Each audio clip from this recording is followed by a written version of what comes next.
Tonight's special presentation will be given by my dad, Dr. John S. Reese, who has taught history at Pensacola Christian College for 30 years. After meeting my mom at PCC, my dad completed his PhD in American history at Florida State University in 1992. Over the years, he has written and presented a number of historical monodramas before a variety of audiences. Since today is Flag Day, it seems appropriate to focus on the events which gave us the Star-Spangled Banner, in which we are celebrating its 200th anniversary. To help commemorate and celebrate tonight's event, this historical monodrama will be set in the evening of September 15, 1814, and will be told in person by a soldier who participated in the Battle of North Point one day before the bombardment of Fort McHenry. His name, Lieutenant John Reese. You heard that correctly. Dr. John Reese will be role-playing Lieutenant John Reese as he muses about the swirl of events which has transpired over the course of the previous 3 weeks. Here's the historical context. The War of 1812 found the American Republic in a precarious position. Caught in the crossfire between the Napoleonic Wars, she attempted in vain to assert her neutral status as her citizens were impressed into the British Navy, and she faced the punitive edge of trade sanctions. Finally, in June of 1812, by a 19-13 margin, the U.S. Senate voted to declare war on Great Britain, and President James Madison signed the legislation into law. It was a very unpopular war on many fronts. Economically, militarily, the prospects looked bleak. Aside from some of Commodore Perry's success on Lake Erie, there was little to cheer about. Nor did the East Coast escape. British warships applied and tightened the blockade. Then in May of 1814, sensational news arrived from France. Napoleon had fallen. His defeat meant that thousands of Wellington's battle-tried soldiers would be released for service elsewhere. Reports indicated that as many as 25,000 British troops were slated to come to America to bring America to unconditional submission. The summer found the young American Republic facing extinction. Her treasury was empty. Her economy was in ruins. Her coasts blockaded, and her army bogged down and her navy bottled up. What happened next is the story you're about to hear in a presentation entitled Forged by Fire, the Saga of the Star-Spangled Banner. Please join me as we welcome Lieutenant John Reese this evening.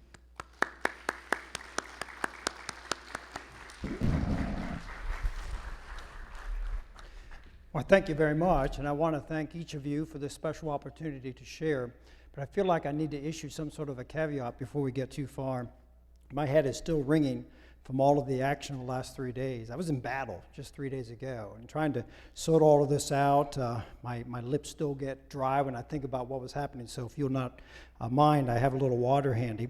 But I wanted to say also that someone told me before we started the proceedings here this evening that there's some newfangled device that allows for these proceedings to be viewed from outside these walls. I guess Ben Franklin's electricity thing or something has been captured in such a way that there are people outside that can actually hear. If that is the case, I give a shout out to you wherever you are.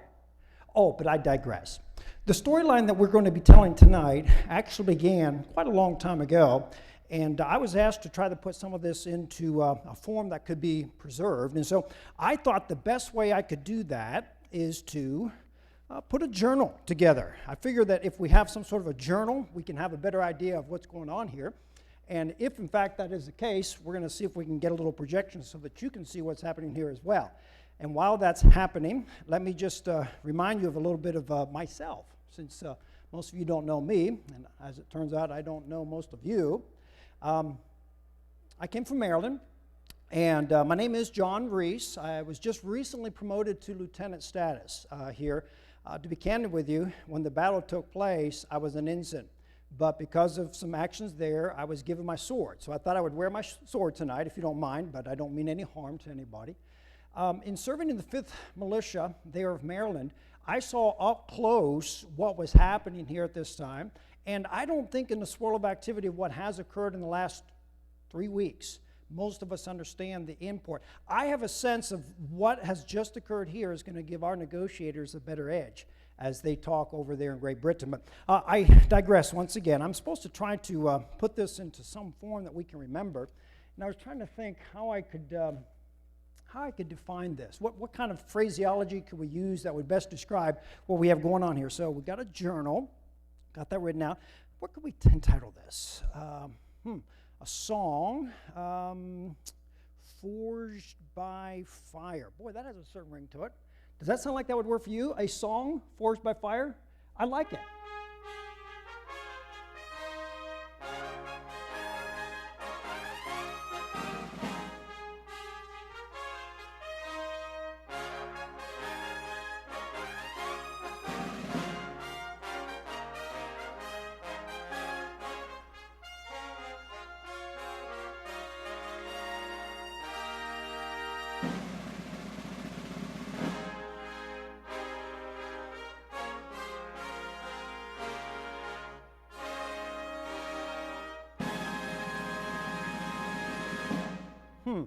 A song forged by fire. But that really is about what this amounts to. And I guess my first journal entry probably would need to take me to, August 16th. I think that's about the date that we want here, August 16th, because that's when we first spotted the British right off the coast of Cape Henry. Cape Henry, how about that? Let me tell you a little bit about Cape Henry. Cape Henry is located on the east coast there down in Virginia. And in fact, this is where folks were headed on their way to Jamestown. I thought maybe a map would give us a little bit of a view. We'll see if we can get this thing to reprogram. While it's reprogramming, in 1607, a number of sailors got on board a ship. Actually, they weren't sailors, they were settlers. Got on board a ship here, and they signed a charter that you see in front of us, a charter that basically said they were out to glorify God and to explore these new lands. We greatly commending and graciously accepting of their desires of the furtherance of so noble a work, which may by the providence of Almighty God hereafter tend to the glory of His divine majesty, in propagating the Christian religion to such people as yet live in darkness and miserable ignorance.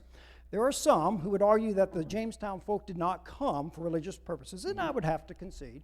They were primarily driven by economic interest, but there was a spiritual connection to it as well. And that spiritual connection began when they landed and planted a 7-foot oak cross right there at Cape Henry. And we're getting a little bit of a communication problem here, but we're going to keep working through that. While we're doing that, that 7-foot oak cross symbolized this notion that America was founded with a hope for the future, with the idea that Christ would be the center of this nation. And I was reflecting about this just recently. One of my colleagues in battle 3 days ago made the observation that Baltimore is almost as distinguished for soldiers of the cross of Christ as soldiers of the musket. And so I thank the Lord that there is still that spiritual fervor, and I hope that would never be lost in this land. So here we are, 1607. The settlers are making their way up to Cape Henry. This is where the 7-foot cross was planted in the sands there, onto Point Comfort. And then, as advised, they were told to get upstream as far as possible to get away from those Spanish invaders. And so Jamestown, with all of its brackish waters, became the first permanent settlement. That was 200 years ago. Well, it's that same place, Cape Henry, where we actually see this next drama begin to unfold here. And it's a drama that begins with ship sails, all kinds of them. Those that were there counted 51 ships of the line, 51 ships steaming up into the Chesapeake Bay. Now, what would the British have in mind here? Do understand, the British already blockaded our whole coastline. We had a whole 20 ships against 1,000 British sovereign ships, and we're supposed to win? It's not going to happen. 20 of our ships, and most of those are bottled up.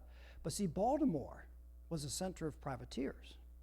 That's where the folks were going out and hassling the British, and the British wanted to make good this goal of revenge. And so most folks thought, as these 51 ships made their way up the Chesapeake here, about 3 weeks ago now, they thought they were headed straight to Baltimore and right on up past the lighthouse and so forth. And it only would make sense because Baltimore's the third largest city. It's the center of a lot of commerce and a lot of these privateers that were going out and making life difficult for the British, so it only makes sense. Meanwhile, Washington, D.C., just how many miles away? Oh, before I get to that part of the story, I'm reminded of an account I heard one of the British tell me. I was wounded in battle. He said that as they were coming up through the Chesapeake Bay, someone put a thermometer on the deck of one of the ships, and the temperature at noon read 133 degrees. Now, that's some hot weather. But while the folks were headed up toward Baltimore, or so the Americans thought, 40 miles away, the people of Washington basically did nothing. That was August 16th. That's everyone except President Madison.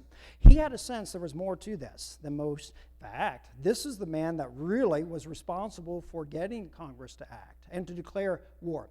Here's a president, most of us know him, weighs 130 pounds, wringing wet, standing 5'4". He really had not been able to make much progress in his efforts to try to defend Washington City and to build up the military. But now he had reason or cause to try to push that in a different direction, and that is because the British were coming right up through the Chesapeake Bay. So he set out a plan. 2,000 to 3,000 soldiers would be used to defend Washington. Another 8,000 to 12,000 volunteers would come alongside. And so now the ships are making their way upstream, but which way are they going to go? Well, war had been declared, as reported in the papers here, and most of that war had gone in the way of the British. Even our Secretary of State, James Monroe, who weighed 105 pounds, wringing wet, was not able to stomp his foot and make much action. But the British, they made their fair share of action. They were pillaging and rampaging across the land. They were stealing tobacco and shipping that off in American ships that they had stolen. They were burning farms, cutting trees, otherwise making life miserable. And there does seem to be a factor that when the enemy comes into your neighborhood, then you get intensely interested as to what that neighbor or enemy is doing.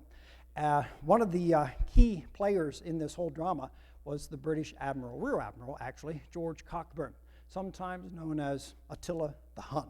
He earned the title because of his rough treatment of the captives as well as the property that he came across. But probably the shocking news to all was what we heard back in the spring when word got out that Napoleon had surrendered.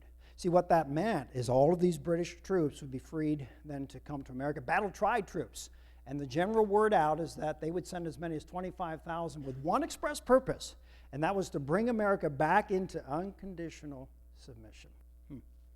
Well, as the storyline unfolded, and I know some of you had a chance to hear about this in the papers, read about it, others are not as familiar, so allow me to bring you up to date. There was one group of ships that came up the Pawtuxet River, and many thought that was maybe some sort of a little decoy operation, was not really the main focus. Remember, Baltimore is where the action is going to be. Another made its way up the Potomac River. Let's reverse that. The Potomac River on the left, the Pawtuxet on the right, and when we get our picture back, I want to show you, if we can, we're working through a technical aspect of things. What did Ben Franklin do when he invented electricity? He messed things up for us, but we bear with it. And so the diversionary forces were the ones actually sent up toward Baltimore. Now check this map out, if you would here. The British fleet makes its way up toward a place called Benedict, what a title. And from there, they're going to land forces that are going to march overland toward Washington. This was something they figured out about, I'd say August 18th is when it kind of came into focus that, in fact, Washington was going to be targeted. So let's update ourselves in our journal. Next stopping place is the Battle of Bladensburg. Some of you that study history probably know the term the race grounds of Bladensburg. The British mocked us at what took place, but I want to correct the record. I was not at that battle, but I have firsthand accounts of what did take place. Let's remind ourselves of what's happening here. The Potomac River splits, and it was a known fact that if the British tried to come straight across, the bridges would be burned, and they would not be able to cross here. So they chose to go about 5 miles northeast to a place called Bladensburg, and there you can ford the river easily. So that was a plan. So with about 2,400 soldiers or so, I just failed to mention something, and that is the British commander was getting cold feet, so to speak. Not Cockburn, but the guy that's in charge of the whole operation, Cochrane. And he actually sent a message at 2 a.m. it arrived saying, cancel the plan. Do not attack Washington. But Cockburn, he had his own ideas. And so he convinced General Ross to press forward with the attack anyway. So they marched some 15 miles from Benedict, this general direction. Remember, it's hot, 133 degrees on the deck. And I think there were some 15 or 16 that succumbed to heat attacks there. And 3 or 4 died at that point. But the Battle of Bladensburg itself was pretty much an embarrassment. It was not that the British were so good, it's that we were pretty bad. That's the truth of it. We had 6,000 guys that had gathered from all around. Some of these rifle companies showed up without rifles. Some showed up without shoes. Others showed up without ammunition. There was just total chaos, disorganization. All of the best efforts of the President and the Secretary of Defense had come to naught, and it was an unmitigated disaster. And one of the reasons was this little thing right up here. Not so little. It's about 4 feet long, 5 inches in diameter. It's called a concrete rocket. This concrete rocket is filled with gunpowder, has a warhead in the tip of it, and it's placed on these launching stanchions, and the thing just shoots out like a rocket. It's wildly inaccurate, but I'll tell you what, it's terrifying if you're on the receiving end. And so with about 2,000 troops or so, the British come right up to the river. They begin fording, and the 6,000 that were there trying to stop them, including the president himself on horseback, watching the whole affair from a nearby hill, almost got captured by the British, in fact. Those concrete rockets were fired, and almost to a man, entire groups dropped their arms if they had them and ran backwards. And so they call it the Races of Bladensburg. Yeah, who was the fastest to race back to Washington, D.C.? Ha, ha, ha. At any rate, it was an unmitigated disaster. That was the 24th of August. And then the word quickly spread as people were streaming back toward Washington, 5 miles to the southwest. The British are coming, the British are coming. And so there was another tremendous scramble as folks tried to get ready. Here's a few shots of the battle. It wasn't much of a battle, half an hour maybe. And the 2,000 British soldiers routed the 6,000 American soldiers, making good use of this concrete rocket that we mentioned a moment ago. Well, from there, the wounded, British wounded, were taken back to Upper Marlborough, and a fellow by the name of Dr. Beans, a medical doctor, was asked to attend to their conditions. And he does play a storyline. Hold on to the name, General Dr. Beans. We'll come back to that a little bit later on. In the meantime, total chaos in Washington, D.C. People scurrying, trying to find carts. Now, a few days previous, one of the secretaries working in the State Department did have the presence of mind to take the Declaration of Independence, some other important documents, pile those into mail pouches, and put them into a wagon that he had shipped across the river to Georgetown. And they were hidden away in an unused mill. And so fortunately, we didn't lose some of these valuable documents even in the mayhem that was about to occur. In the meantime, if you could get a hold of a cart, you were a lucky person, and folks are packing, they're fleeing. Oh yes, I need to tell you a little bit about Dolly Madison. Dolly Madison was one of those social butterflies here at the time. Most of us know her. We've read about her in the papers and so forth. Her husband, much more retreating. He much preferred to write rather than to talk to audiences and all. But she was the one that came in and totally redecorated the White House. And it was she that made sure that the portrait of George Washington would not be left behind. So she ordered a couple servants to remove the entire edifice from the wall, but it was so tightly attached they could not get it off of the wall. So she gave the order to use an axe to just cut the thing away. We've got to take it with us. So because of her importunity, because of her perseverance, fortunately, this was saved, even though the city was not. And pretty soon, the fires begin to burn as the British make their way in. They start setting torches to different things. One of the first things burned was the naval yards, and that was our doings. Rather than seeing the British capture another sloop and some more warcraft, we were building several at a time. We burned the entire works. We'd rather burn them than to see the British get control. So the British ride into Washington, D.C. Everyone's in a state of shock. Before they actually started lighting fires, let me give credit where credit is due. We want to be as fair in all of this as possible. The British actually sent out a call by way of a drum message to parley.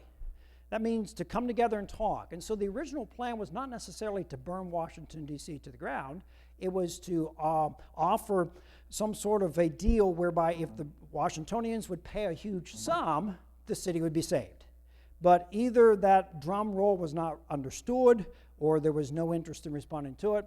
And shortly after that, someone fired on this crowd.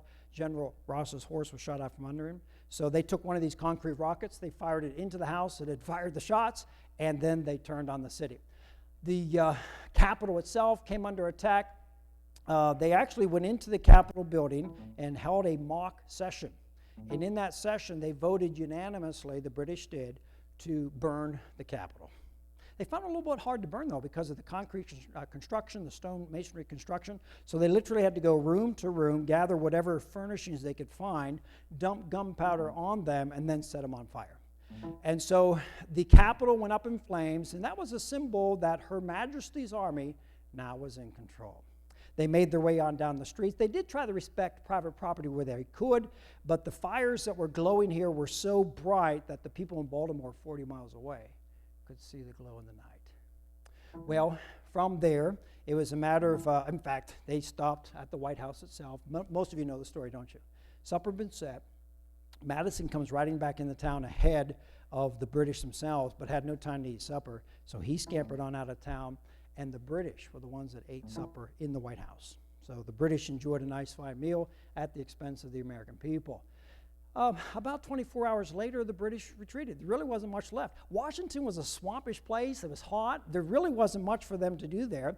Just before they left Washington, D.C., though, let me tell you one other story. It really factors into our account. There was this huge stowage of gunpowder, 150 barrels worth, that the British found. And they did not want that to remain in the hands of the enemy. So orders were given to throw those barrels one by one down into this huge well. And what they didn't realize is the water was low in that well, so the barrels were not completely submerged, and somehow a spark detonated that whole lot. There was a massive explosion, and something on the order of 30 British troops were killed. Many others were wounded, and those had to be left in Washington to recover. And this plays a very important role because the accusation is made that the Americans were being mean to the British POWs. This will prove otherwise. So we'll come back to that as we have time and opportunity. In the meantime, our next issue occurs in Upper Marlboro. Remember how those soldiers have been sent there to be to convalesce and so forth sometime later, earlier after the Battle of Bladensburg? Well, here, Dr. Bean's house, he had taken care of them. Although he loathed the British, he followed his oath, he took care of them medically. But when several of the straggler British, there were a number who just basically abandoned their post, and they were out marauding the countryside and all, he took 6 of them and threw them into prison. That did not go over well with the British, General Ross especially. And so he sent a detail in the middle of the night to raid the house, take Bean out, and he was hauled down to a British ship and now held captive. He was a prisoner of war. Key part of our story as it unfolds. So look what has happened in just 12 days or so. Some 50 miles into enemy territory with very little resistance, no less. They captured the capital of the United States itself. How embarrassing can that be? They burned the public buildings. They did respect the private property by and large, although the word out was next time with Baltimore, they would not be so kind. And they'd gotten back safely. So they were basically 3-0. The next target, Baltimore. Well, this is where things begin to pick up a little bit of pace for us here. As I said earlier, Baltimore is the 3rd largest city. It's a bustling commercial center. And the word out here is that they were not going to go easy. Admiral Cochrane himself said, Baltimore may be destroyed or laid under severe contribution. Let's see how it does play out. And this is where the storyline takes an interesting twist. I want to tell you about what happened in this building here. Remember this Dr. Bean that had been taken captive? Well, even the governor of Maryland signed a special order asking that the British release this man. He was not an active member of the military. There was no reason to have taken him hostage like this. But all of those pleas fell on deaf ears. General Ross hated the man, was angry toward him, and so he was on board the ship. So a new strategy was designed. Let's see if we can negotiate his release. And a young lawyer by the name of Francis Scott Key was brought into the storyline to do just that. Francis Scott Key had grown up in the beautiful northern territory of Maryland. If you have a chance to visit that area, I think you'll find it very favorable, very much to your liking. Beautiful rolling countryside, nice comfortable home there. When he was just a young man, in fact, he would go back and visit this homeland. He loved to go back just to get away from the hustle and bustle of the city to the countryside there in northern Maryland. But he spent a lot of his time in Annapolis. He actually was turned over to his grandmother after untimely death of his parents. And so his grandmother helped to raise him there in Annapolis. And it was there that she would ask him to read the scriptures. He would read the scriptures quite regularly here. And in doing so, he really became adept. But he also really began to absorb the contents of those scriptures. And there came a point where Francis Scott Key realized that if the Bible is in fact true, and it says that a sinner must be saved, then I need to take care of that business. So Francis Scott Key came to a saving knowledge of the Lord Jesus Christ. And I want to show that because he was a vociferous writer. He loved to write poetry. He loved to write letters. And, of course, that's the primary means of communication nowadays. And so in an exchange before I get to that exchange, he actually set up his law practice in this little place called Frederick. And we're getting poor communication. Jeffrey, I might have to have you forward those by hand for whatever reason. Here we go. He became an officer in the Episcopal Church here, became the reader of Scripture, so he always had a love and an interest in those kinds of things. But I wanted to even point out that he wrote a hymn. Lord, with glowing heart I'd praise thee for the bliss thy love bestows, for the pardoning grace that saves me, and the peace from it flows. Amen. This man understood that salvation is through one means and one means alone, and that is the Lord Jesus Christ himself. Check this letter out that he wrote to John Randolph. Any of you who are students of history will recognize the Randolph family by name. They were one of the late major movers there in Virginia. And he writes to his good friend Randolph and says, if you are convinced that you are a sinner, that Christ alone can save you from the sentence of condemnation incurred by your sins, if you thus humbly and faithfully come to him, he will in no wise cast you out. Wonderful testimony there of his own salvation and the need for each and every person to accept Christ.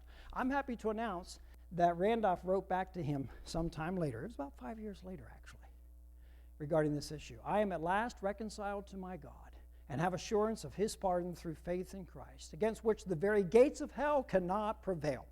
So if there's anyone who does not have that inner assurance, you can find the same assurance that John Randolph found as he wrote to Francis Scott Key here. Well, I digress. Back to our storyline. The plan was for this threesome, including Francis Scott Key and John Skinner, to make their way out to the British lines and to try to negotiate the release of Bean. If you look carefully, this is Baltimore here, and they had to sail right past Fort McHenry, a five-pointed star type defense mechanism, and out through the river into the Chesapeake Bay itself. They didn't realize just how far away the British were at that time. The word out was that they were going to be coming right up to that region, but actually they were a little bit delayed. So by the time they caught up with the British, this little vessel, they were well down into the Chesapeake. And they learned that the main force was even further south. And so they finally caught up with the British. I think I have a sequence that shows what happened here. Let me see if I can make this happen. There's our map. So they had sailed from Baltimore all the way down the Chesapeake, and this is where the main British force was. And here's where they negotiated for the release of General Bean. And the good word is they were successful.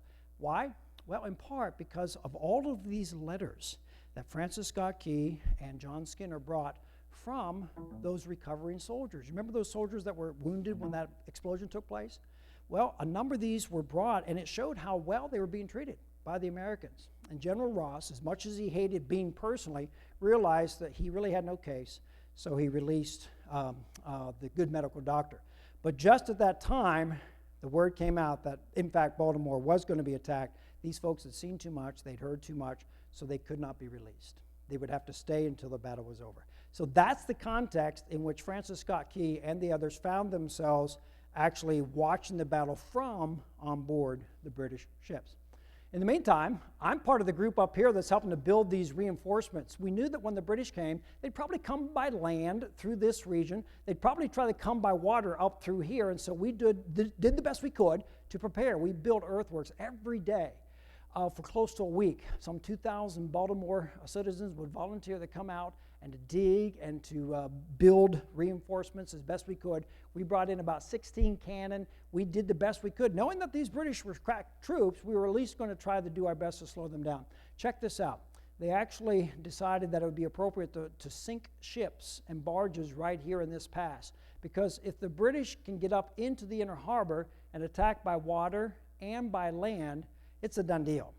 Now, at first, the commercial folk were not all that pleased to see ships being sunk right in the pass. But when they saw those British sails show up, they were happy that decision had been made. So we now forward ourselves to the real drama that we're wanting to talk of here at hand, and that is September 12, and this is the Battle of North Point. This is where my personal account picks up. Try to picture the scene. The British are coming north. Here is Fort McHenry. Here's Baltimore. The idea is to land troops in this general area, basically come by land, and then have the British Navy sail up through this region and do a two-pronged attack. Like I said, we've done the best we could to prepare for such. All we could do now is dig in and wait, hunker down and wait. And wait we did. We knew that the British had landed their troops. We knew that they were marching toward North Point here, but here we are, no battle. It's now midday, and this is when we learned the rest of the story. First of all, the waters were too shallow for the ships to come all the way in, so they had to use smaller ships to get the folks transported to land. That slowed them down some. And we also learned that the man in charge, General Ross, had stopped for breakfast. They basically commandeered a farmer's house, and they ordered eggs and bacon, the whole works. And the farmer, rather cynical and rather upset by what had come down, had asked, should I make supper for you on the way out? The implication being, when you lose today, should I have supper ready for you? And the guy said, no, I'll either eat supper in Baltimore or in hell. 15 minutes after that exchange, he stepped out and on board his horse was hit by enemy gunfire. There was a sniper. We think it was two fellows from Pennsylvania that came down and joined the militia. He was shot. He was taken off of his horse, and he was bleeding profusely. And within a matter of an hour and a half, it was evident he was not going to survive. He pulled a locket out of his inner jacket and asked that that be given to his wife, and he commended her to the king and to his God. Well, and no one else knew about that. None of the British knew that General Ross, who was sort of the brains of this whole operation, had been taken out of the picture. Think of that statement, I shall either eat supper in Baltimore or in hell, and in 15 minutes. That was a somber thought. Well, we're behind our enemy, our battlements there, waiting for what's going on, and then the action did begin. Do you see the smoke in the distance? That's where we are. This is from the perspective of the fort itself. And I'll tell you, the fighting was intense. For about 20 minutes or so, we actually held the British off for 2 hours. We were so proud of that fact. I mean, we're going up against the Invincibles. These are Wellington's best. And the fact that we could hold them for 2 hours, we were pretty proud of the fact. But there came a point where we had to retreat. And in the thick of the goings-on, I saw folks going down on either side of me. Others that I knew personally died. God was gracious to spare me. We beat a hasty retreat. And meanwhile, the folks in the fort sensed that things were beginning to pick up there because the land side wasn't going so well. Now the British are going to move toward Fort McHenry itself. This is an interior shot of the fort. It had actually been built in the 1790s or so and was in a very strategic place, as you can see. Well, the Battle of North Point was a loss for the Americans, and it sets up for the bombardment that occurred then 3 days and 2 days ago, respectively, if today's the 15th. Remember I said the water was a little shallow? So the British could not bring all 51 ships in range. They had to choose just some of the smaller ships, the more shallow draft. And the ones they brought up to within about 2 miles of Fort McHenry were these bomb catches. See that? These bomb catches are about 105-foot-long vessels, rather ugly-looking things, and each one has 2 large cannon on board. They're not really cannon. They're basically mortars. And each of those mortars is capable of launching one of these bombs here, a 200-pound bomb about 13 inches in diameter, inside of which has been packed all kinds of gunpowder. So they reinforced this ship. They put extra timbers in, but every time that thing fired, it would just rock the ship, tremendous power, as they would launch these 200-pound bombs 4,200 yards. Now picture the scene. Our Secretary of Defense weighed 105 pounds. This thing weighed almost twice as much as our Secretary of Defense. And these are being hurled, one every 45 seconds from each of 5 of these bomb catches. There was another ship brought in that was equipped with these concrete rockets. And they had them launched from these special mounts. And so as the bombardment began, this was the primary firepower that was being used against them. There was a sequence I was going to show you of the flag and so forth, but I'm not able to operate it from here. So we're just going to move on through that as it continues to do its search. I appreciate your patience on the technical side. But here's a shot I shouldn't use the word shot. Here's a picture of the inside of the gunpowder room. And this is the place where about 12 hours or so into the fighting, 13 hours I think it was, one of these 200-pound bombs landed square, came right through the roof. It was not protected against these kinds of bombs, and it landed right amidst all that gunpowder. There was enough gunpowder there to blow up most of the city, and I really don't exaggerate by much. That thing sat there and sizzled, and then someone got that fuse put out. If that bomb had gone off, I do need to point out too, it was rainy this time. Weather played a major role here. Wind back to Washington, D.C. with me just a week or so before this. The day after Washington burned, it came in and rained, and that slowed a lot of the burning down. And then a hurricane-like force wind came sweeping through. It actually was pulling off some of the roof pavements, and several people were killed, British. And the British general laconically asked, do you always have storms like this? And the answer that the Americans gave to the British general was, no, only when our enemy is here. So they had a way of sending a signal in that respect. But all things considered, weather played an important role, and just as this bombardment of Fort McHenry began, we actually see the rains begin to descend. And because it was so rainy, we don't know these 3 days later whether it was the rain that snuffed that out, or if it was a dud, or if in fact God himself was protected. If this bomb had gone off in that powder area that you just saw a moment ago, it would have had a devastating effect. And that's why I say we could entitle this whole presentation, What If It Had Ended That Way? So we look to this picture and we're reminded of what that signifies. Let me take it to the perspective of Francis Scott Key. The bombardment had been going on all through the day. It started about 6 a.m. or so, and the Americans could not respond. Our heaviest cannon could only fire 1.5 miles, and that was with double charges, 32-pound cannon. And we had a number of those there. I don't have the footage to show this. We're past that point now, but that's all right. But if you visit Fort McHenry, you can see them still on display.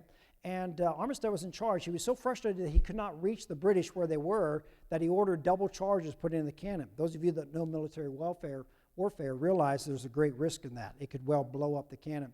When 3 of the cannon were knocked off of the carriages by the power of the explosions, he canceled the plan. We can't do that anymore. So all they could do is hunker down and wait.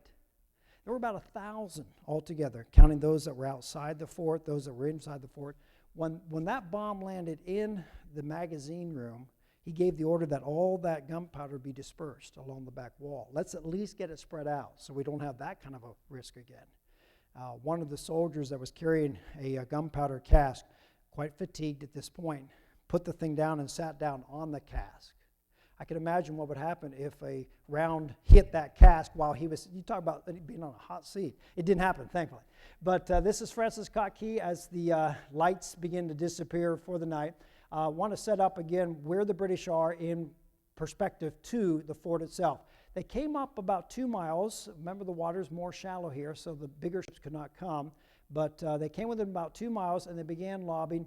But they were a little short in their range, so they came within 1.5 miles, and that's when the Americans did respond. They basically kept it about that distance. And it was a draw. Neither side could dislodge the other, and so the British came up with a strategy. It's now about 10 o'clock, midnight-ish. They thought, well, let's go ahead and send a force through this area and come in from behind. Now, they knew there were batteries over here. They knew there were batteries on this side, but it was rainy, it was hard to see. So they thought if we could sneak 20 boats through here, each filled with men, we'd be able to do a two-sided attack. And so that was, in fact, what they planned to do. What they didn't plan for is this 11 of the 20 ships, these small boats, got off course. They did not go this direction. They went right up toward this area. Had the folks inside been aware of what was happening, they could have opened fire right here and really made life miserable for them. Those 11 circled back to the main ships and never saw action. These 9 or so made it in, and at 1 a.m. on signal, they sent off a few of these concrete rockets that we have up here, and they instantly drew fire from the shore batteries, and the pounding for the next 2 hours as the British ships pounded, as the British attacked from here, and these shore batteries engaged them. The folks in Baltimore said the ground was just shaking. This was probably the most intensive part of the entire attack. It's estimated that somewhere between 1,600 and 2,000 of these things were lobbed. Between 1,600 and 2,000, and all the folks on the inside could do is sit there and wait it out. But these 9 boats that came through here, by the time it was all finished, 2 boats made it back and 3 survivors. And so that was a real blow for the British, and it seemed to kind of break their back in this whole attack. If you look very carefully, you can see the concrete rockets here about to be launched. The good news is that Bean was released, and he was allowed to come up on deck. They were allowed to watch the battle from where they were, and so this would be the perspective that Francis Scott Key would have had. Meanwhile, the flag that was flying over the fort measured 30 feet across and 42 feet in length. 30 feet. Each of the 15 stripes were 2 feet in width. So there's your 30 feet. You say 15 stripes? Yeah. See, 1792, Congress passed the ruling that for every state that was added, a new stripe would be added. I think they're going to have to reverse that, because I know with the new lands coming on here in the west, pretty soon the flag's going to get too big. So they may have to change that in the future, but that's the idea. So we have 15 stripes and 15 stars. 30 feet by 42 feet long. It cost $405.90 to have that flag made. That flag is actually the property of Armistead. It's not government territory. He personally paid for that, and so that was his flag. And that was flying there almost as a sign of defiance. You may have us surrounded. You may be bombing us, but we're not going anywhere. Well, they couldn't go anywhere. They were pretty much locked in.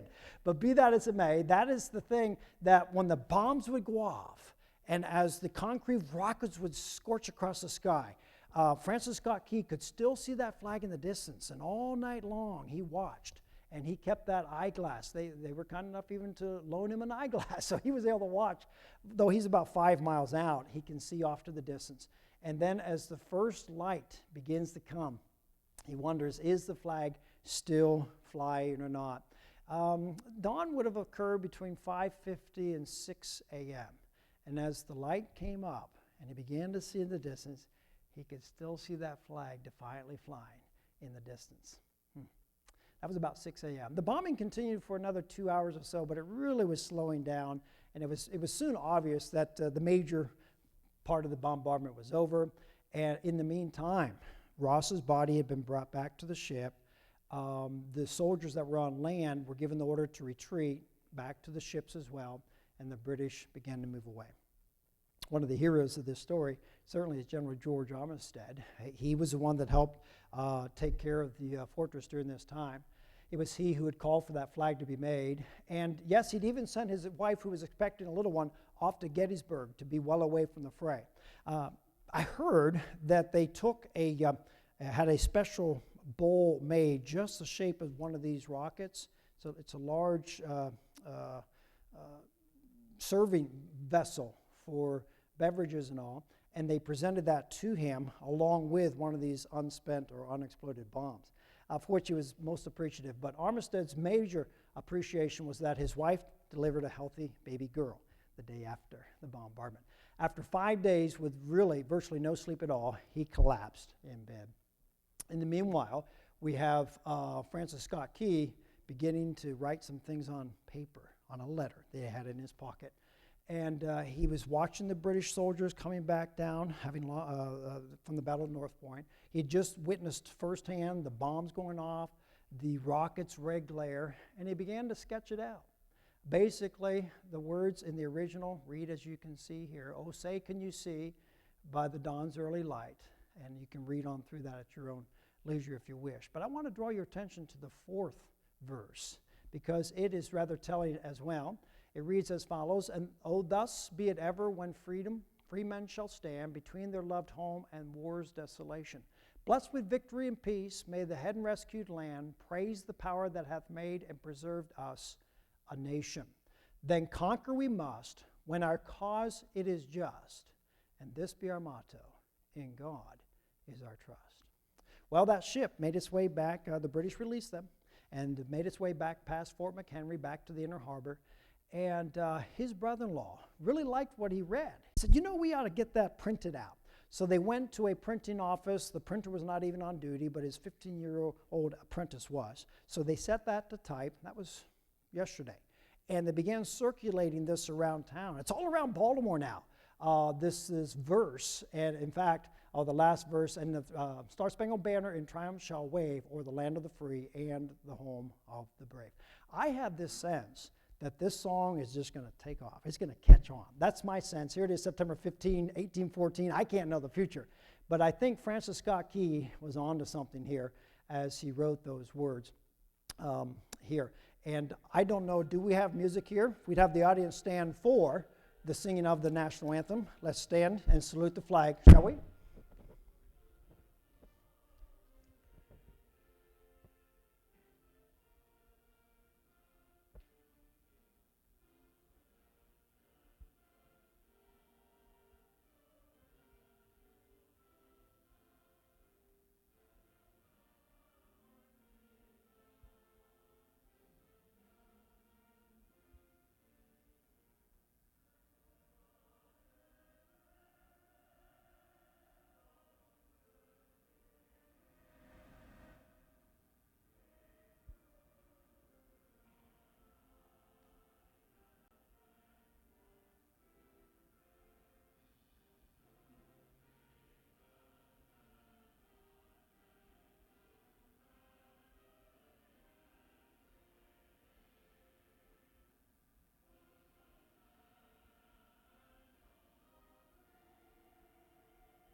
That, ladies and gentlemen, is no ordinary flag.